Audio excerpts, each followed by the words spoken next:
La femme jeta simplement un regard au propriétaire, puis lui dit qu'il avait un cancer du foie et qu'il devait aller à l'hôpital pour faire un examen dès que possible. Le propriétaire, en entendant cela, pensa d'abord que la femme disait n'importe quoi. Mais, par précaution, il alla tout de même faire un contrôle à l'hôpital. À sa grande surprise, le médecin lui annonça qu'il souffrait bel et bien d'un cancer du foie. Le propriétaire resta figé sur place, stupéfait. Ce n'est qu'à ce moment-là qu'il comprit que la femme qui louait son logement n'était pas une personne ordinaire. Si la femme avait pu voir sa maladie d'un seul coup d'œil, c'était parce que, 3 mois plus tôt, elle pesait encore plus de 150 kilos. Son petit ami, la trouvant trop grosse, avait rompu avec elle. Bouleversée, elle versa des larmes qui tombèrent sur un bracelet transmis dans sa famille depuis des générations. L'instant d'après, elle fut aspirée à l'intérieur du bracelet. Dans cet espace mystérieux, elle rencontra un vieil homme énigmatique. Sans dire un mot, il lui transmit toute sa puissance spirituelle et lui offrit une paire d'yeux capable de voir à travers toute chose. Quand elle ressortit de cet espace, elle découvrit qu'elle était devenue une beauté d'une rare perfection. Sans hésiter, elle déchira la photo qu'elle avait avec son ex-petit ami et décida de tourner définitivement la page du passé. La première chose qu'elle fit après sa transformation fut de se rendre sur le marché des pierres précieuses, dans l'intention de gagner 20 petits objectifs financiers. Mais là-bas, même la pierre brute la moins chère coûtait au minimum 100 000 yuan, alors qu'elle n'avait sur elle que 88 yuan.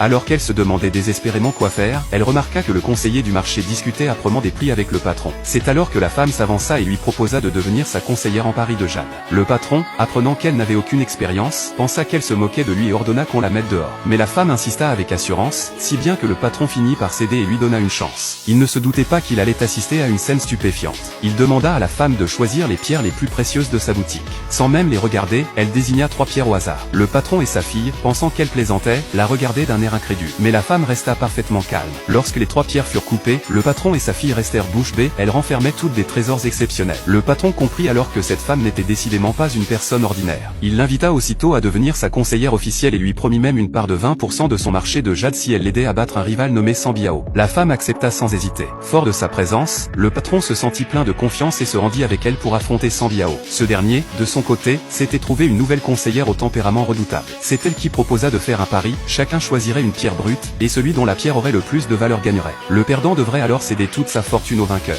Le patron accepta immédiatement. La femme et Sambiao commencèrent à choisir leur pierre. Après avoir simplement fait un tour sur le terrain, la femme repéra aussitôt la pierre la plus précieuse de tout le marché. Sambiao, de son côté, sélectionna une pierre soigneusement choisie, sous les encouragements de sa conseillère, et déclara fièrement qu'il allait ruiner son adversaire. Ignorant qu'il était sur le point de subir une défaite cuisante, Sambiao pressait déjà les employés de commencer la coupe. Peu après, les employés arrivèrent avec les résultats du pari.